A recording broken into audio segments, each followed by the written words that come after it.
7 April 1959। সকালে doctor injection দিয়ে গেল। ভ্যাটকা দেখা করে অফিসে গেল। ভোর 4টার সময় রিক্সাওয়ালা আসেনি, কাজেই দোস্ত দোস্তাইনের আর রংপুর যাওয়া হয়নি। স্থির হলো ঈদের নামাজ খোদার কাছে এইখানে পড়বে। মনটা বড় খুশি হলো এবং শান্ত হলো। কদিন ধরে যাব করে উদ্বিগ্নতার ভেতরে ছিলাম। উল্লেখিত অংশে কিংবদন্তি আব্বাস উদ্দিন আহমদ, যাকে ভ্যাটকা বলে সম্বোধন করেছেন, তিনি আব্বাস উদ্দিন আহমেদেরই আপন ছোট ভাই আব্দুল করিম। আব্দুল করিমের ডাকনাম ছিল ভ্যাটকা।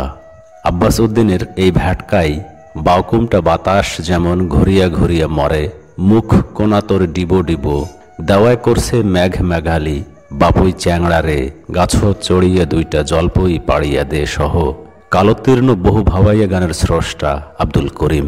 ভাওয়াইয়া গানের পঞ্চকবি হিসেবে পরিচিত 5 গীতিকবির মধ্যেও অন্যতম তিনি।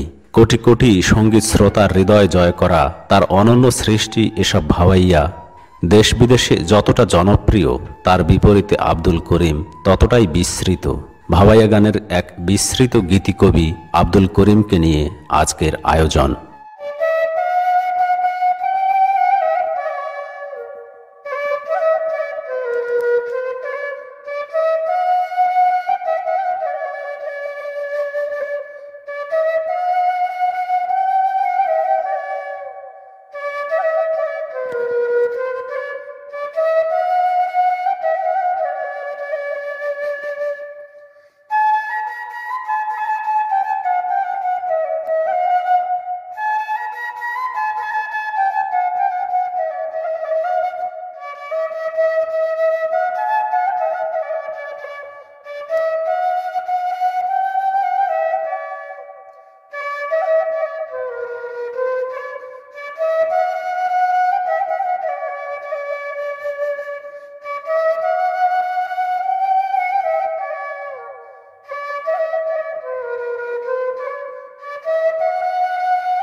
সালে সূচিপত্র থেকে প্রকাশিত শিক্ষাবিদ ডক্টর সেলিনা বাহার জামানের লেখা আব্বাস উদ্দিন আহমদ শীর্ষক গ্রন্থ থেকে জানা যায়, অবিভক্ত ভারতবর্ষের কোচবিহার রাজ্যের দারিকামারি পেটেলা বা দিনহাটা এলাকার মৌলভী আশোক মামুদের পুত্র মৌলভী অলি মুহম্মদ।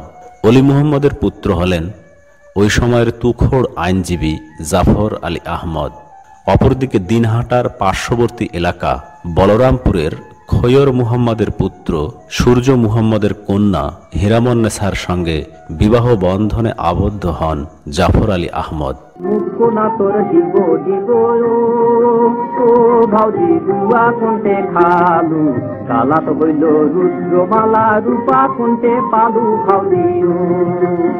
জাফর আলী আহমদ 5 পুত্র ও 1 কন্যা সন্তানের জনক।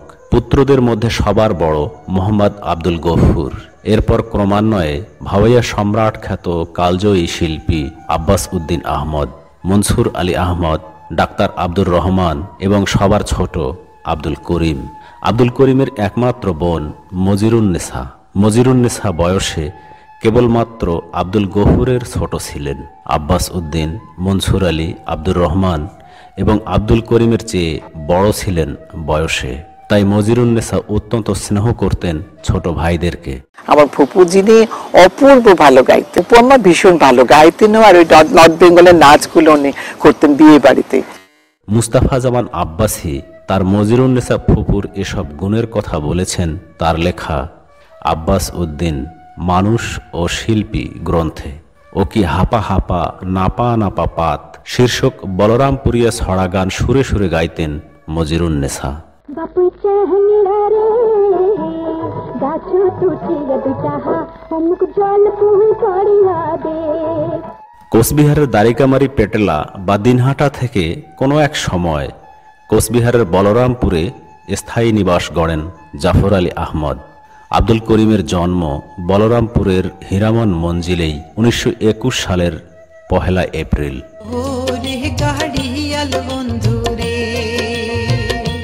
বন্ধু ছাড়িয়া রইতে পারি না রে। আব্দুল করিমের ভাতিজি অর্থাৎ তার বড় ভাই আব্বাস উদ্দিনের একমাত্র কন্যা স্বনামখ্যাত সঙ্গীত শিল্পী ফেরদৌসী রহমানের সঙ্গে আব্দুল করিমের শিক্ষা জীবন নিয়ে কথা বলেছেন লোক গবেষক ও গণমাধ্যম কর্মী সাইফুল ইসলাম। সেই আলোচনায় ফেরদৌসী রহমানের দেওয়া তথ্য মতে আব্দুল করিম কোচবিহারে উচ্চ মাধ্যমিক পর্যন্ত পড়াশোনা সম্পন্ন করেছেন এবং স্নাতক শ্রেণীতে অধ্যয়ন শুরু করলেও তা অসম্পূর্ণ থেকে যায়। আমার চাচা আব্দুল করিম, যার প্রচুর লেখা ভাওয়াইয়া গান আপনারা শুনেছেন। তবে আব্দুল করিমের শৈশব, কৈশোর এবং প্রাথমিক ও মাধ্যমিক শিক্ষা সম্পর্কে কোনো তথ্য উদ্ধার করা সম্ভব হয়নি। পাড়ার মানসিগুলা কয়, মোর ননদিরা কয়, ও মোর ভাসুর মুখ বেকায়, বলে মুই নারীটার চলন ভালো না। ফেরদৌসী রহমানের দেওয়া তথ্যের সাথে মিল পাওয়া যায় মুস্তাফা জামান আব্বাসীর বক্তব্যেও। আব্দুল করিমের দৈহিক গড়ন, শিক্ষাজীবন ও কর্মজীবন সম্বন্ধে আব্বাস উদ্দিন মানুষ ও শিল্পী গ্রন্থের 57 নম্বর পৃষ্ঠায় মুস্তাফা জামান আব্বাসী লিখেছেন, চাচা ছিলেন অপূর্ব কান্তি। পুরুষের প্রথম রূপ তার স্বাস্থ্যে, তারপর আকৃতি ও বর্ণে, তিনটিতেই প্রায় উত্তীর্ণ হওয়ার মতো। শিক্ষাতেও সুউচ্চ, যদিও কলেজের শেষ ডিগ্রি আয়ত্তের মধ্যে নেই। চাকরিও তখনকার দিনের তুলনায় তেমন খারাপ না। এআরপিতে অফিসার। এআরপি অর্থাৎ এয়ার রেড প্রিকিউশন। জাপানিরা বোমা ফেলছে, আর কুচবিহার জুড়ে তার জন্য সাবধানতা। সাইরেন পড়লে কিভাবে বাংকারে আশ্রয় নিতে হবে, সবাই কিভাবে চলবেন, তারই প্রশিক্ষণ।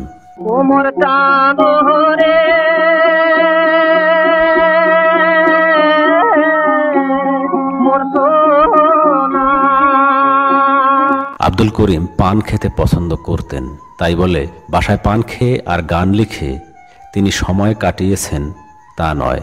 সাংস্কৃতিক কর্মকাণ্ডে তার ছিল বিপুল উৎসাহ। তার সময়ে ঢাকার সাংস্কৃতিক জগতের তিনি ছিলেন একজন দিকদর্শক। কলকাতা বেতার কেন্দ্রে তিনি ঘোষক ছিলেন বহুদিন। ঢাকার নাট্যাঙ্গনে তার ছিল বিশেষ অবদান। ভালো অভিনেতাও ছিলেন তিনি। তিনি নাট্য পরিচালনায়ও সিদ্ধহস্ত ছিলেন। পরিচালনা করেছেন উপমহাদেশের প্রখ্যাত নাট্যকার তুলসী লাহিড়ীর কালোত্তীর্ণ নাটক ছেঁড়া তার। আব্দুল করিমের পরিচালনায় কার্জন হলে পরপর 2 দিন মঞ্চস্থ হয় নাটকটি।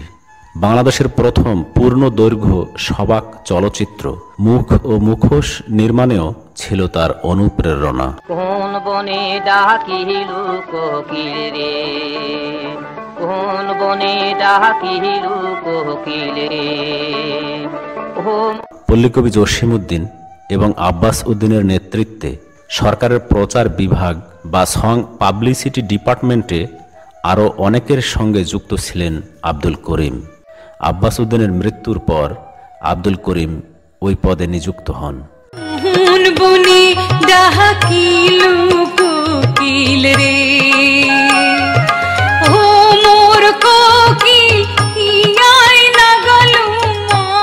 আব্দুল করিমের বিবাহ সম্বন্ধে আব্বাস উদ্দিন মানুষ ও শিল্পী গ্রন্থে মুস্তাফা জামান আব্বাসী লিখেছেন, ছোট চাচা আব্দুল করিম, আজ তার জীবনের একটি স্মরণীয় দিনের কথা লিখতে বসেছি।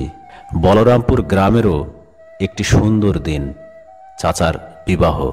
পাত্রী খুঁজতে সারা বাংলা চষে বেরিয়েছেন তার ভাই আব্বাস উদ্দিন। কলকাতা, 24 পরগনা, রানাঘাট, চুঁচুড়া, রাজশাহী, রংপুর, যেখানেই গান গাইতে গিয়েছেন, সঙ্গে আরেকটি মহৎ কর্ম, পাত্রী দর্শন। একই গ্রন্থের আরেক জায়গায় তিনি লিখেছেন, চাচার জন্যে আব্বা পাত্রী খুঁজতে গেছেন, নওগাঁও আতিথায় পাত্রী পছন্দ, এবার বিয়ের আয়োজন। ওরে গাড়িয়াল বন্ধু রে,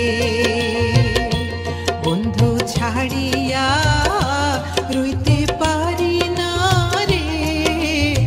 আব্দুল করিমের নাতি ফাহাদ বিন ইকবালের দেওয়া তথ্য থেকে জানা যায়, নওগাঁর কীর্তিপুরের বায়তুল্লাহ সরকার ও আবেজন নেসার কন্যা আমেনার সঙ্গে বিবাহ বন্ধনে আবদ্ধ হন আব্দুল করিম। বিষয়টি নিশ্চিত করেন আব্দুল করিমের কন্যা কবিতা করিমও।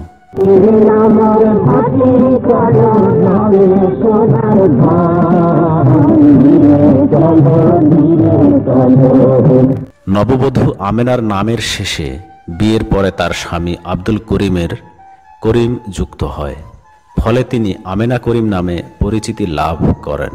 আব্দুল করিম ও আমেনা দম্পতির 7 সন্তান, 4 মেয়ে এবং 3 ছেলে।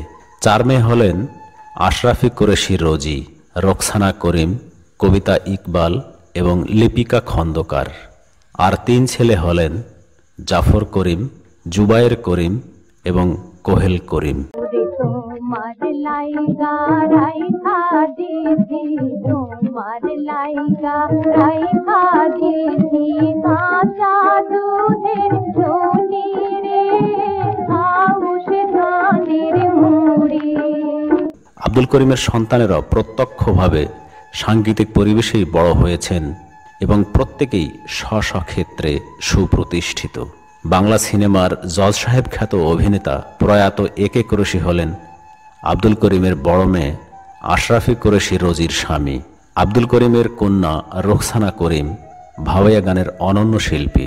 রোকসানা করিম সম্বন্ধে আব্বাস উদ্দিন মানুষ ও শিল্পী গ্রন্থে মুস্তাফা জামান আব্বাসী লিখেছেন, আমার আপন চাচাতো বোন রোকসানা করিম। রোকসানা খুব ভালো ভাওয়াইয়া গাইত।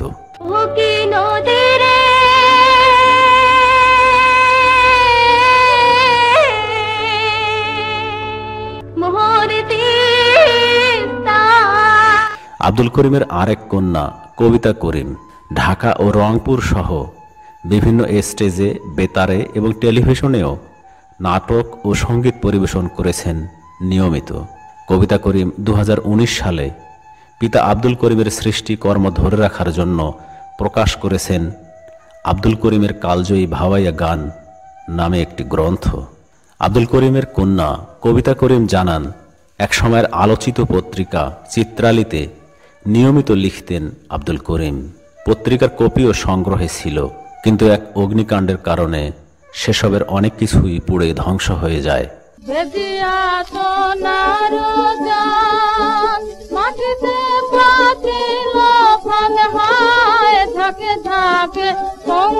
আব্দুল করিম ঠিক কবে থেকে গান লিখতে শুরু করেন তার সঠিক দিন তারিখ পাওয়া যায় না, তবে বাংলাদেশ শিল্পকলা একাডেমি থেকে প্রকাশিত ও কবি আল মাহমুদ সম্পাদিত আব্বাস উদ্দিন গ্রন্থে কবি মঈনুদ্দিন আমার আব্বাস ভাই শীর্ষক স্মৃতিকথায় লিখেছেন, হিজ মাস্টার্স ভয়েসের গান রেকর্ড হয় দমদমে।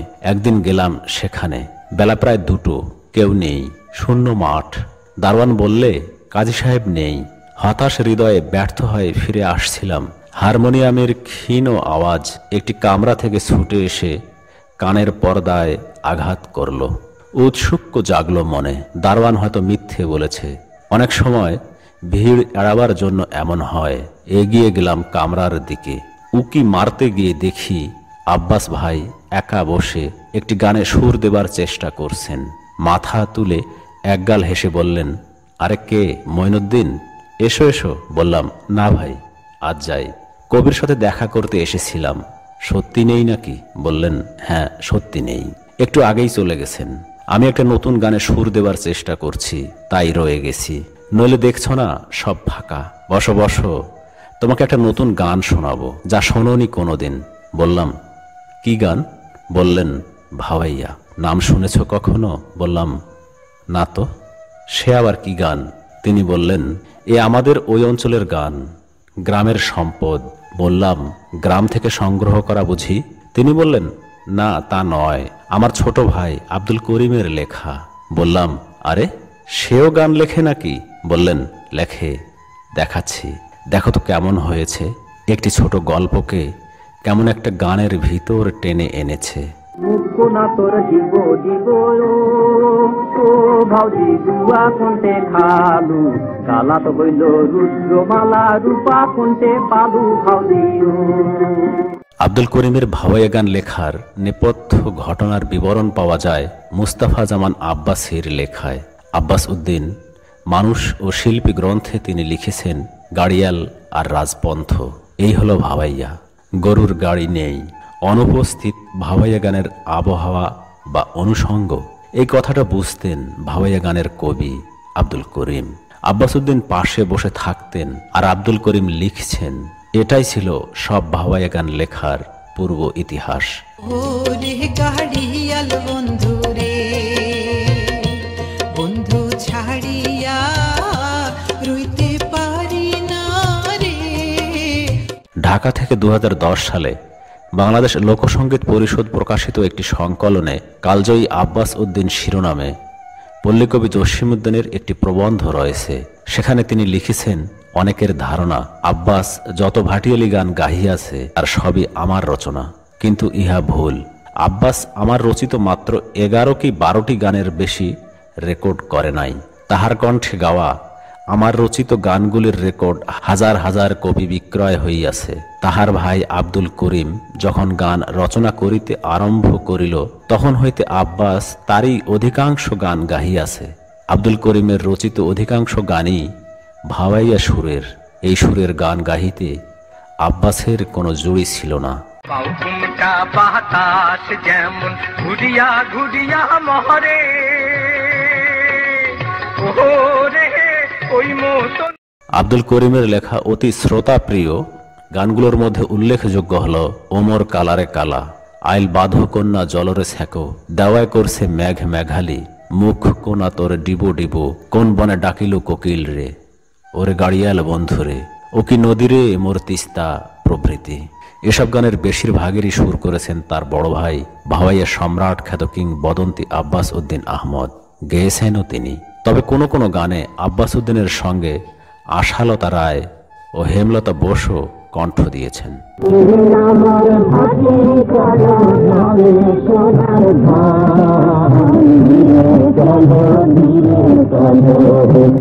এই গানটি আমার চাচা লিখেছিলেন আব্দুল করিম এবং গেয়েছিলেন আব্বাস উদ্দিন আহমেদ এবং হেমলতা ঘোষ।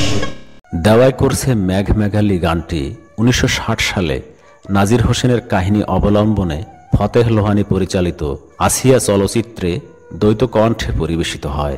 এতে প্লেব্যাক করেন মুস্তাফা জামান আব্বাসী ও ফেরদৌসী রহমান। ঘাটির নাঙ্গল ঘাটি চলো নাওয়ে সোনার ধান, ধীরে চলো রে উলুকা তীরে আমার ঘর।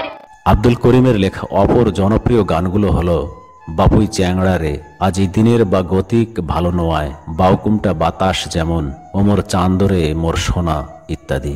ভাওয়াইয়া ছাড়া অন্য গানও লিখেছেন তিনি, যেমন গান গাওরে মধুর সুরে ময়না, এটির শিল্পী সোহরাব হোসেন। গান গাওরে মধুর সুরে ময়না, গান গাওরে মধুর সুরে ময়না, না হয় পারিনি দিতে গা ভরে গয়না, না হয় পারিনি দিতে গা ভরে গয়না। রিকশাওয়ালাদের নিয়েও গান লিখেছেন আব্দুল করিম। আমি রিকশাওয়ালা চলি রিকশা নিয়া ওই লাল লাল কাকরের পথে। আব্দুল করিমের লেখা এ গানটির সুরকার আব্দুল করিমের বন্ধু শেখ লুৎফর রহমান। পাড়ার মানসিগুলা কয় মোর ননদিরা কয়, ও মোর ভাসুর মুখ বেকায় বলে মুই নারীটার চলন ভালো না। আব্দুল করিমের হাতে গড়া শিল্পীদের অনেকেই সময়ের ব্যবধানে প্রতিনিধিত্ব করেছেন বাংলাদেশের সঙ্গীত জগতে। বাংলাদেশের প্রথম পূর্ণ দৈর্ঘ্য সবাক চলচ্চিত্র মুখ ও মুখোশের নির্মাতা আব্দুল জব্বার খানের কন্যা, স্বাধীন বাংলা বেতার কেন্দ্রের শিল্পী মালা খুররম আব্দুল করিমের শিষ্যদের মধ্যে অন্যতম। ছোটবেলার কথা মনে পড়ে যে যেহেতু আমার আম্মা আসামের মানুষ, তো উনি ভাওয়াইয়া গান এই ধরনের গান উনি গুনগুন করে গাইতেন। ওনার খুব ভাল লাগতো আব্বাস উদ্দিন সাহেবের গানগুলি। একদিন একটা রেকর্ড নিয়ে আসলো, আগেকার দিনের গ্রামফোন তো বড়, তো ওটার মধ্যে ফেরদৌসী আপার গান ছিল। একদিকে ছিল আজিবা হাল করিয়া, অপর দিকে ছিল কত পাষাণ বাইন্দাছ বন্ধু মনেতে। তো আমাকে মা বললো এই গানগুলি শেখো, ছোট তো। ওই রেকর্ড শুনে শুনেই আমি ভাওয়াইয়া গান তুললাম ফেরদৌসী আপার। আমাদের পাড়ার কিন্তু আগে অনেক ছোটোখাটো ফাংশন হতো, আমরা অংশগ্রহণ করতাম।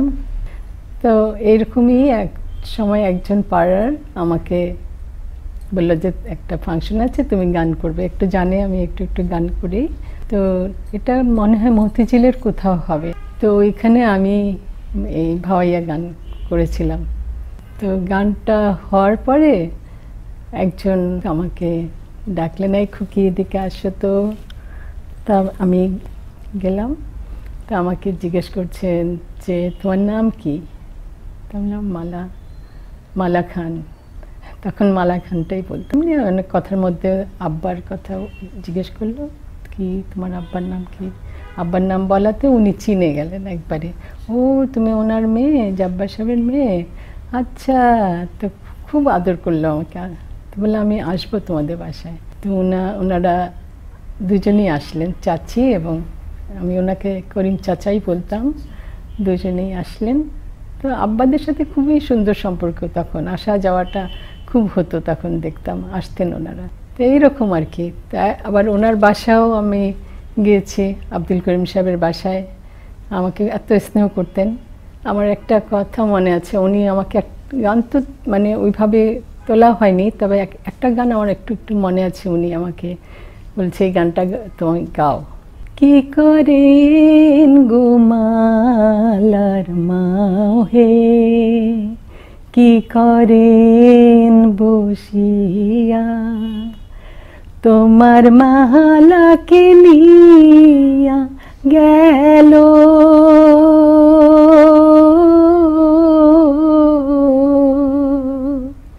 পালকিতে করিয়া, প্রান্ত যায় যায় রে।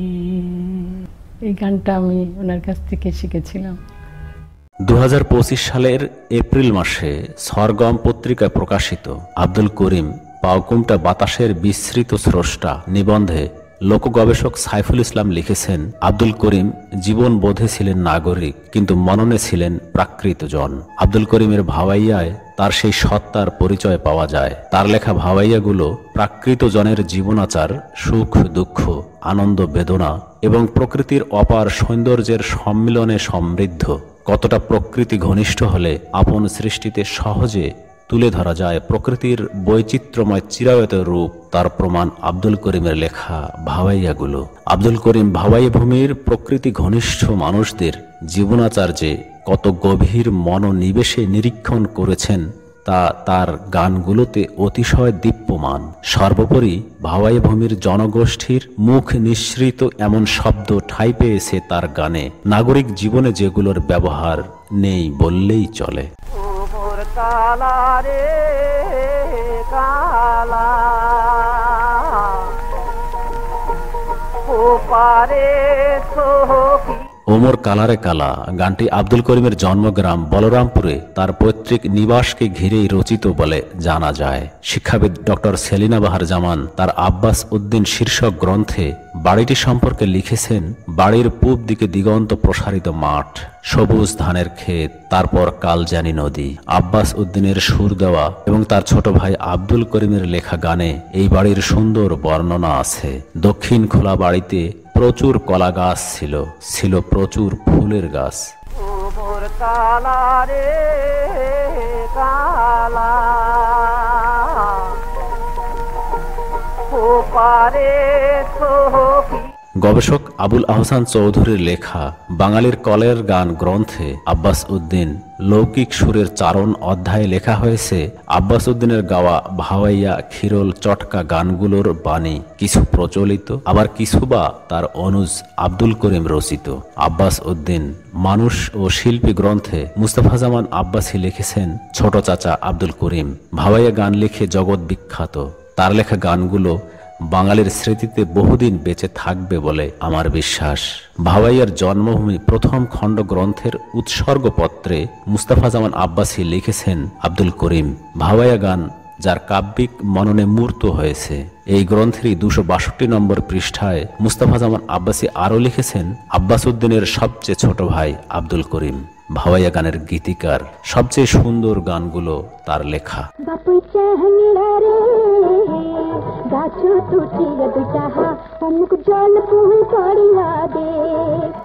মুস্তাফা জামান আব্বাসী সম্পাদিত আব্দুল করিমের কালজয়ী ভাওয়াইয়া গান গ্রন্থে পিতৃব্য আব্দুল করিম সম্পর্কে ফেরদৌসী রহমান লিখেছেন, আমরা চিনলাম না তাকে ভালো করে, কি মহান ঐশ্বর্যের অধিকারী আমরা তা আমরা ভুলে যাই। যারা সুন্দর ভাওয়াইয়া গায়, চটকা গায়, সমস্ত পৃথিবী মাতিয়ে বেড়ায়, তাদেরকে মনে রাখি। কিন্তু এই গানগুলোর বেশিরভাগের স্রষ্টা আমার চাচা মিয়া আব্দুল করিম। তার কাছেই ভাওয়াইয়ার দীক্ষা, চটকা গানের দীক্ষা, খিরোল গানের দীক্ষা। সবার ইতিহাস হয়তো একদিন লেখা হবে, কিন্তু আমার চাচার অবদানের কথা কে মনে রাখবে? তার মৃত্যুর পর বহুদিন চলে গেল, আমরা গান গেয়ে গেলাম, কিন্তু গীতিকারকে কে মনে রাখবে? দেশের লোক তার লেখা গানও যদি মনে রাখে, তাহলে বিস্মৃত হবেন না আব্দুল করিমকে। বাতাস যেমন ঘুরিয়া ঘুরিয়া মহরে, ওই মতন নিজের সম্পাদিত আব্দুল করিমের কালজয়ী ভাওয়াইয়া গান গ্রন্থে আব্দুল করিমকে নিয়ে ভ্রাতুষ্পুত্র মুস্তাফা জামান আব্বাসী লিখেছেন, আমার সবচেয়ে ছোট চাচা, যার হাতে সৃষ্টি হয়েছিল অবিস্মরণীয় কয়েকটি ভাওয়াইয়া, চটকা, খিরোল, যা বাংলার ঘরে ঘরে পৌঁছে দিয়েছিলেন তার জ্যেষ্ঠ ভ্রাতা আব্বাস উদ্দিন ও পরে আমাদের প্রজন্ম। গানগুলো পৌঁছলেও চাপা পড়ে গিয়েছে তার নামটি কালের আবর্তে। আমার চাচার লেখার হাত ছিল খুব মিষ্টি। বাংলাদেশ ও পশ্চিম বাংলার ভাওয়াইয়া নিয়ে নতুন কর্মযজ্ঞের যে শুভ উদ্যোগ লক্ষ্য করেছি, তাতে সবাই বিস্মৃত আব্দুল করিমকে তার যথাস্থানে স্থিত করবেন, এই প্রত্যাশা আমি করতেই পারি। ভাটির নামর ভাটি চলো না এ সোনার ধান, ধীরে চলো রে অনুকা তীরে আমার ঘর। প্রকৃতি ও প্রাকৃত জনই যে ভাওয়াইয়ার আকর, তার প্রমাণ মেলে আব্দুল করিমের নিজের মূল্যায়নেও। আব্দুল করিমের কালজয়ী ভাওয়াইয়া গান গ্রন্থে নিজের লেখা ভাওয়াইয়া নামক প্রবন্ধে আব্দুল করিম লিখেছেন, আঞ্চলিক ভাষায় রচিত উত্তরবঙ্গের এই নিজস্ব ভাওয়াইয়া গান উদাম হাওয়ার মতো, এর সুরের অবাধ গতি, তাই এর নাম ভাওয়াইয়া। উত্তরবঙ্গের ভাওয়াইয়া গানের বিচার করতে গেলে সকলের আগে উত্তরবঙ্গের ভৌগোলিক বৈশিষ্ট্যের পানে আমাদের চাইতে হয়। অবশ্য আজকের উত্তরবঙ্গ আর আগের উত্তরবঙ্গে তফাৎ আছে।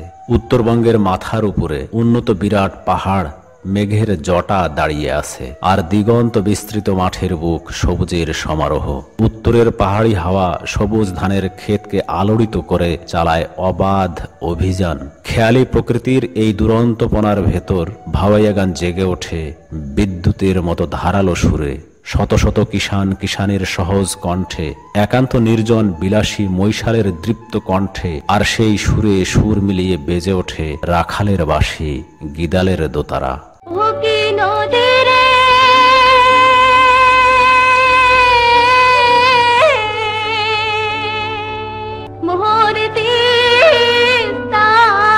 সরকারের প্রচার বিভাগের সঙ্গে যুক্ত থাকলেও প্রচারের ঝলমলে আলো থেকে নিজেকে দূরে রেখেছিলেন আব্দুল করিম। তাই হয়তো আজও প্রচারের আলো থেকে তিনি বহুদূরে। ঠিক এই কথার প্রতিধ্বনি যেন ফুটে উঠেছে আব্দুল করিমের নিজের লেখা এক স্মৃতি কথায়।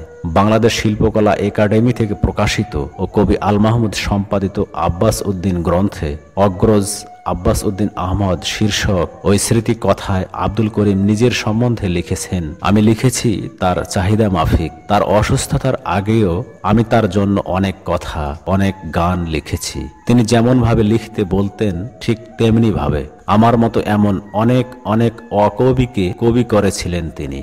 রোজ গান লিখিয়ে তাতে সুর সংযোগ করে তা কণ্ঠে ধারণ করে চারণের মতো গেয়ে ফিরেছেন তিনি বাংলার প্রান্তে প্রত্যন্তে। সে গানের বাণী আজ কালজয়ী হতে পেরেছে, লেখক সেখানে গৌণ। আব্দুল করিমের কথার সঙ্গে কণ্ঠ মিলিয়ে জানতে ইচ্ছে করে ভাওয়াইয়া গানের অমর এই গীতিকবি আজ এত বছর পরেও কি কেবলই গৌণই থেকে যাবেন? কোন বনে ডাকিল কোকিল রে, কোন বনে ডাকিল কোকিল রে। আব্দুল করিম ছিলেন ক্ষণজন্মা, মাত্র 50 বছর বেঁচে ছিলেন তিনি। ভাওয়াইয়া গানের অমর এই গীতিকবি বাংলাদেশের মহান মুক্তিযুদ্ধ শুরুর সময়ের ক্র্যাকডাউন আর কারফিউয়ের থমথমে পরিবেশে 1971 সালের 30 মার্চ মঙ্গলবার ঢাকার পাতলা খান লেনের বাসায় পৃথিবীর মায়া সাঙ্গ করে চলে যান না ফেরার দেশে। তাকে আজিমপুর নতুন কবরস্থানে সমাহিত করা হয়। ভাওয়াইয়া গানের বিস্মৃত স্রষ্টা আব্দুল করিমের জন্য বিনম্র শ্রদ্ধা।